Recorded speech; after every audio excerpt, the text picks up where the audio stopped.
at a press conference.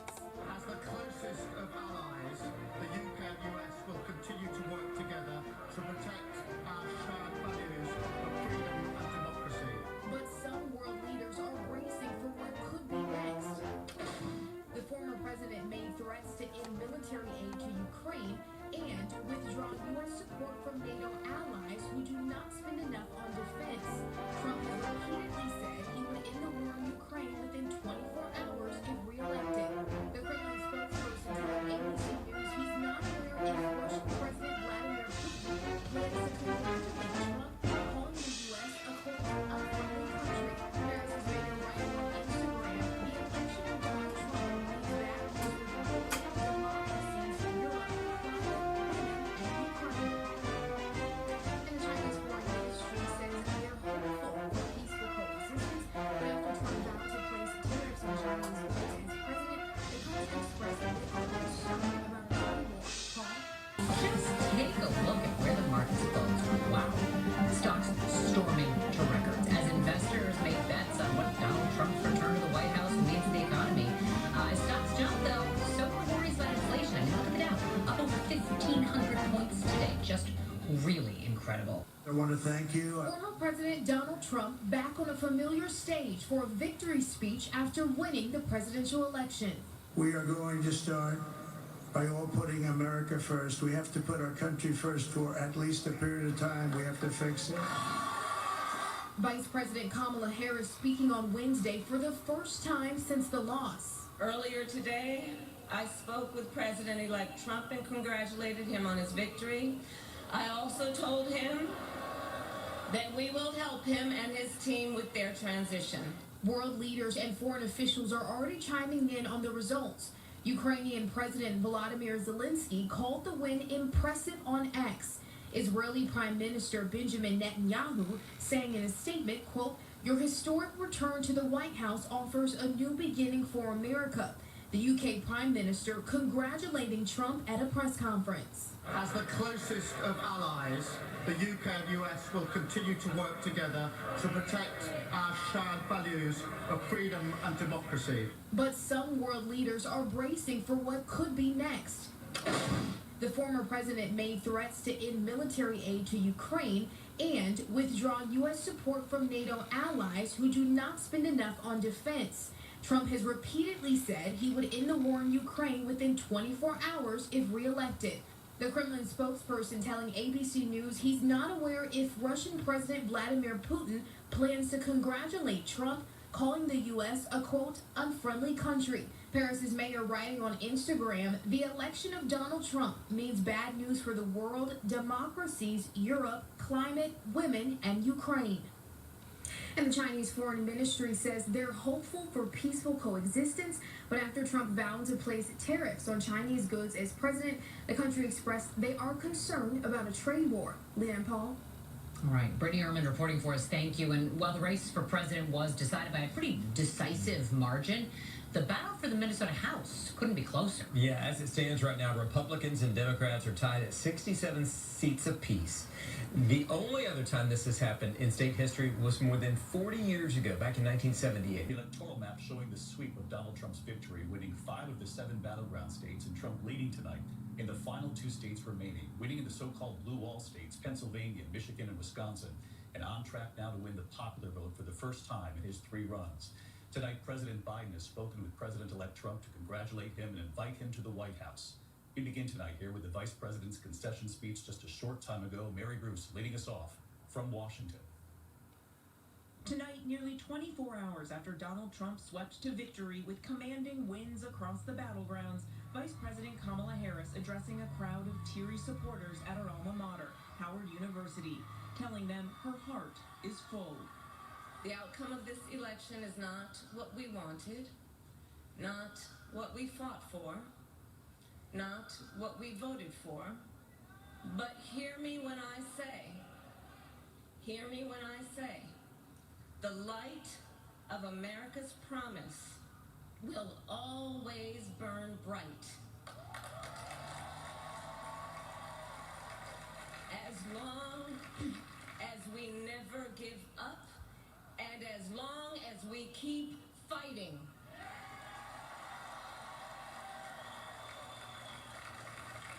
Earlier today, Harris calling her one-time rival to formally concede. Now I know folks are feeling and experiencing a range of emotions right now. I get it. But we must accept the results of this election. Earlier today, I spoke with President-elect Trump and congratulated him on his victory. I also told him that we will help him and his team with their transition, and that we will engage in a peaceful transfer of power.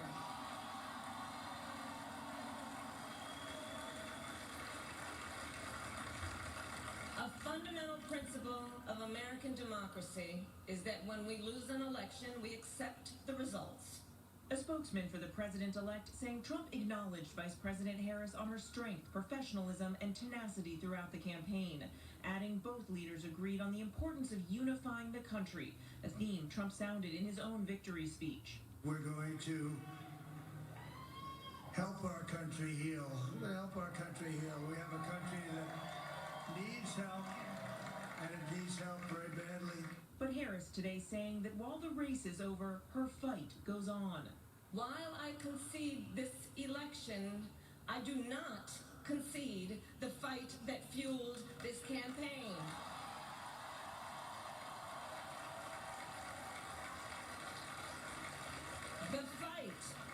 The fight for freedom, for opportunity, for fairness, and the dignity of all people.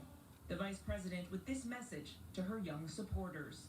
To the young people who are watching, it is okay to feel sad and disappointed, but please know it's going to be okay.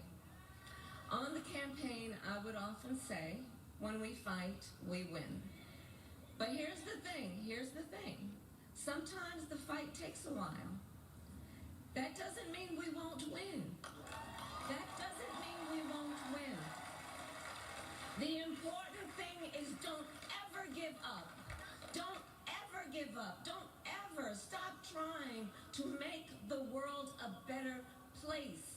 Now, President Biden also called Donald Trump today to congratulate him on his victory and express his commitment to a smooth transition, inviting Trump to the White House. Tonight, a Trump spokesman tells us the president-elect appreciated the call and looks forward to that meeting, which will take place shortly. David. Mary Bruce leading us off in Washington, D.C. tonight. Mary, thank you. Tonight, President-elect Trump is at Mar-a-Lago planning his transition, his return to the White House. The first president since Grover Cleveland to serve 2 non-consecutive terms. Sources telling ABC News his team is preparing for a list of possible executive actions for day one on the economy, immigration, the border, and trade. And tonight, the major roles that RFK Jr. and Elon Musk could play in the new Trump administration. ABC's Rachel Scott in Florida tonight. Tonight, at his Mar-a-Lago resort, the once and future president huddling with top advisors. Transition planning already well underway. Hours after Donald Trump pulled off the most stunning political comeback in American history. It is now clear that we've achieved the most incredible political thing. Look what happened. Is this crazy?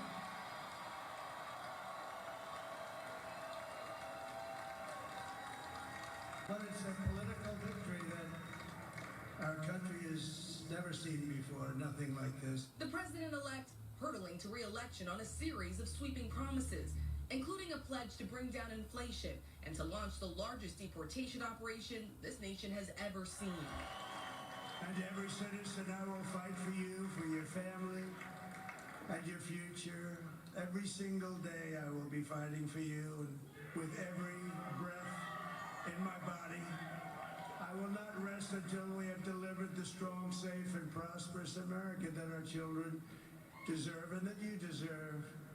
This will truly be the golden age of America. That's what we have to have.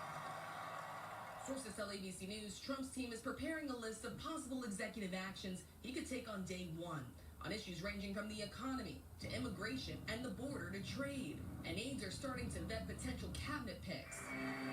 Participating in some of these meetings, Robert F. Kennedy Jr., who abandoned his own independent presidential campaign to back Trump. Kennedy, who has peddled a wide range of conspiracy theories, including misinformation about vaccines, says Trump promised him control of the public health system.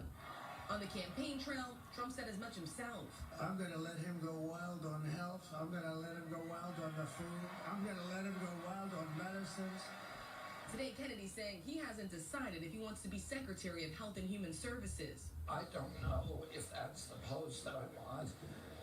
I may be more effective in the White House as a health czar or something like that, but we don't know. We haven't decided. Kennedy did suggest the entire staff of the FDA's nutrition department would have to go. Another top supporter likely to have a big role in the new administration, the world's richest man, Elon Musk.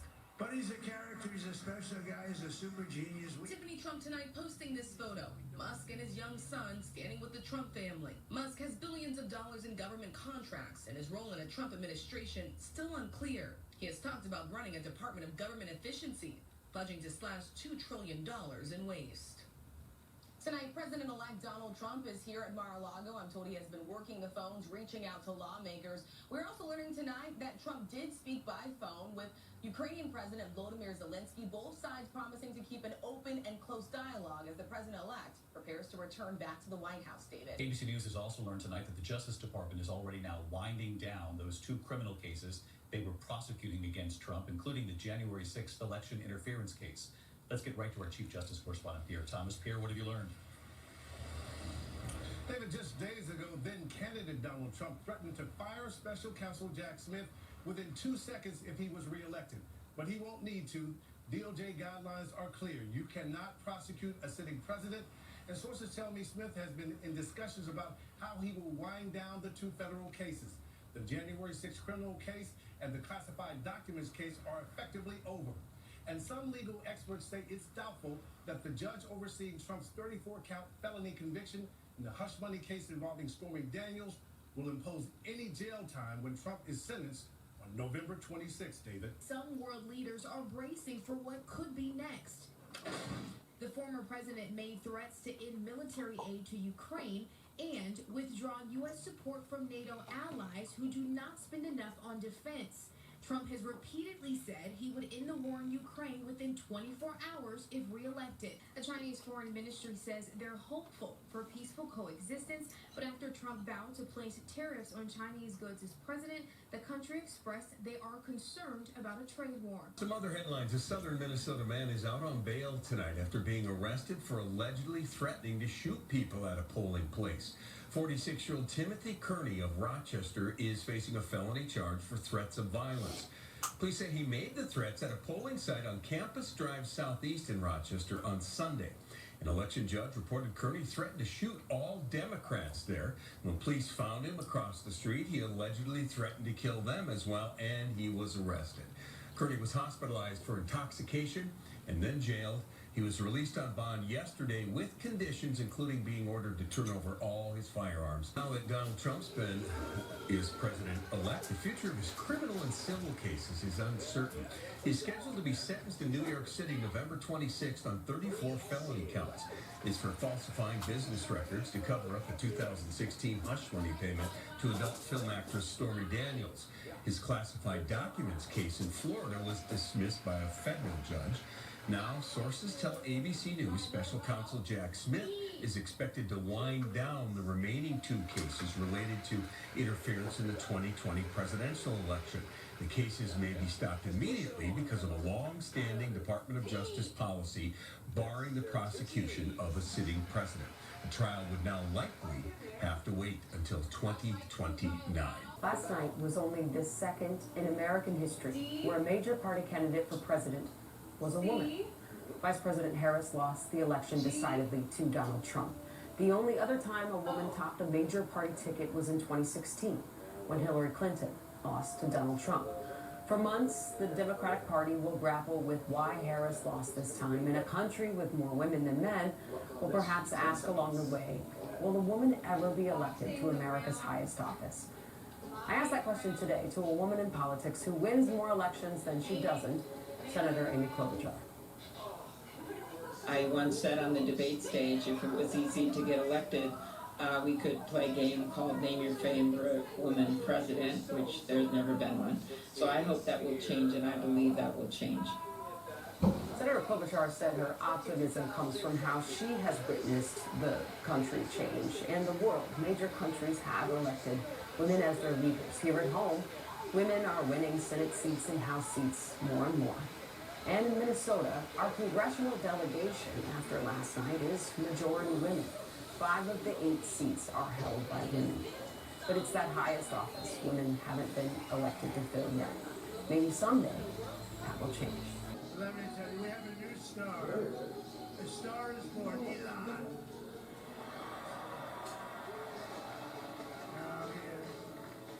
Now he's an amazing guy. We're sitting together tonight. You know, he spent 2 weeks in Philadelphia and different parts of Pennsylvania campaigning. Elon Musk kind of came out of nowhere, I think, for a lot of people, and ended up playing a pretty pivotal role in the election. Again, after buying Twitter and renaming X, Elon Musk has taken a pretty strong stand for free speech. Prior to that, Elon Musk was regarded as more like a libertarian. A lot of people didn't think he was really right or left. For Democrats, of course, he was like the electric car guy, and given the fact that they want electric cars, Elon Musk was kind of viewed in light of that. The savior for the green future, kind of. He did come out very strong in favor of Trump.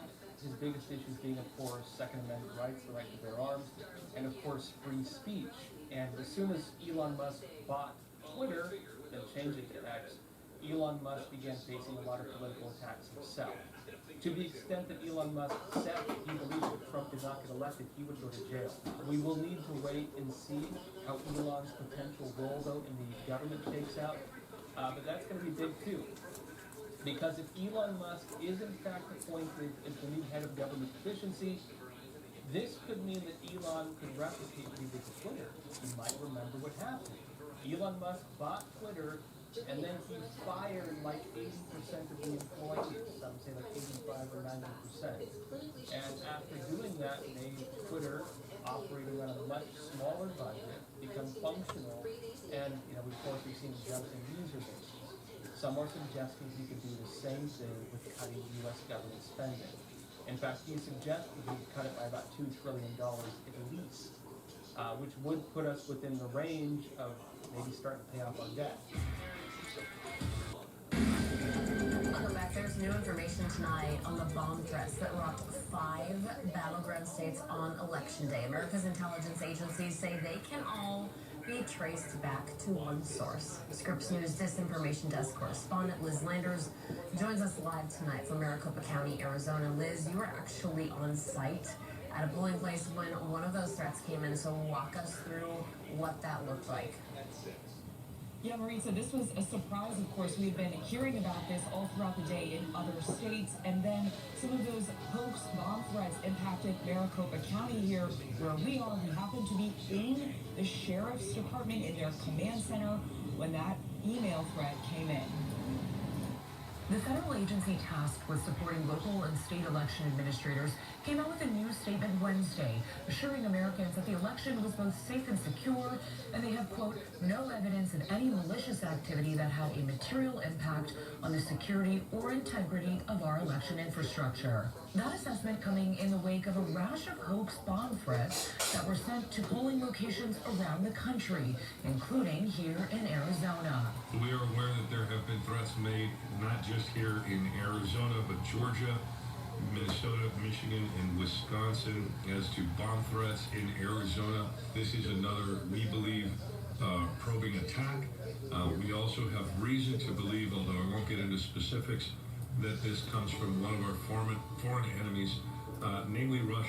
They've been busy lately, I suppose. The FBI also warning the public that many threats appear to originate from Russian email domains. Scripps News was inside the Maricopa County Sheriff's Command Center at 6 in the evening on Election Day when they received a hoax bomb threat to the recorder's office, who is an election official. So it appears that we've gotten a bomb threat to one of our centers. So you guys are sending people over there right now? Yeah. And this looks like it's pretty close to the election tabulation. It is. It's probably less than a half mile away. It's just down the street. So again, this appears just to probably be a spam issue to cause disruption and everything else. The sheriff's office telling us that this was not a credible threat, but in the heightened security environment, taking everything seriously. Many of the specific polling locations and the counties where those threats came in yesterday are also racially diverse communities. Maritza, you and I have talked a lot about how the intelligence community has been warning that Russia, China, and Iran would try to influence the election here, and they would do that by sowing division and stoking division in pre-existing areas of division in the country. By racial division, that seems to fit a perfect narrative for what Russia may want to try to do there. President-elect Donald Trump has promised a, quote, big role in healthcare in his new administration for Robert F. Kennedy Jr., but it's unclear right now exactly what that role might be. Trump said at an Arizona rally late last week that Kennedy, a longtime critic of vaccines, can do anything he wants with healthcare and vaccinations. The son and namesake of former U.S. Attorney General and New York Senator Robert Kennedy, and the nephew of President John Kennedy, congratulated President-elect Trump on social media shortly after the former president won the race. RFK posting, quote, let's bring the country together and make America healthy again. So here's what we do know about RFK Jr.'s health agenda. He's a stringent anti-vaxxer and has made numerous false claims about vaccine safety. He founded the anti-vaccine group Children's Health Defense. But it's unclear if he actually wants to get rid of vaccines, saying in an interview just today he's not going to take anybody's vaccines away. But he does want to get rid of fluoride in drinking water. He also says entire departments at the FDA would have to go. Yeah, in some categories of workers, there are entire departments, like the nutrition departments at FDA, that have to go. That are not doing their job. They're not protecting our kids. Why do we have Fruit Loops in this country that have 18 or 19 ingredients, and you go to Canada and it's got 2 or 3? Would you eliminate any of the agencies? I'm not to eliminate the agencies as long as it requires congressional approval. I wouldn't be doing that. Now, Kennedy at first ran for president in the Democratic primary, then as an independent, before endorsing Trump in August. Speculation about whether Trump would nominate RFK for Secretary of Health and Human Services was shot down by a campaign official recently, but Politico is reporting RFK Jr. could be offered a White House position focusing on health and vaccine data. If you look at, Bonnie Hari went and had a protest against Kellogg's. Kellogg's has a Fruit Loops that has chemical components in it that are illegal in Europe. They're using dyes that they know are endocrine disruptors that have potentially carcinogenic effects in their Fruit Loops in America, but in France they use beet juice and carrot juice as ways to dye it because in Europe they have banned those chemicals that are poisoning us. So when you have an FDA that has departments that are helping these chemicals get onto the market without any proper safety studies, that's what we say when Robert Kennedy said, yeah, I'm going to get rid of parts of the FDA that are doing nothing but working for the industry and helping them poison the American people. We're going to stop the poisoning of America, the poisoning of our water, the poisoning of our food, the poisoning of our air. All these things. The regulatory agencies are going to be designed to do what they were supposed to do, which is actually test these products for safety. What we're going to get rid of is this revolving door where we're actually developing chemicals at the FDA. We're developing vaccines where there's kickbacks going to people that work at our regulatory agencies. How can you have your regulatory agencies making money from the COVID vaccine, for instance, and then expect them to do proper safety studies and telling us they're safe or not? That is a problem. That conflict of interest is destroying all faith in science, and the result of it is we have the sickest nation of children in the world. We have a 60% chronic illness rate, up from about 12.4% in the 1980s. That is the greatest decline in public health ever recorded, and we have the highest rates of neurological disorders and autoimmune disease. And when we look at our regulatory agencies, and all they're doing is allowing more and more chemicals into our food, onto our plants, into our vegetables, in our meat, that has got to stop. And so any part of the regulatory agencies that are designed to help design these chemicals, we're taking that away. Why have them do that? What they're there to do is to do safety studies and make sure that the industries are making products that have been proven to be safe. And right now we have a system that basically says, put any chemical you want on the market and we'll assume it's safe until people start dying and bring on lawsuits. That's not the way people want it. They want to believe that those regulatory agencies are making sure a product is safe before it's on the market. market. Markets surged today with the news of President-elect Trump's return to the White House. The Dow soaring past records and gaining more than 1,400 points today, while the S&P had its best day in 2 years. Companies likely to benefit from a Trump presidency saw a huge boost. Among the winners, Tesla, which surged 13%. Bitcoin also hit an all-time high of $75,000.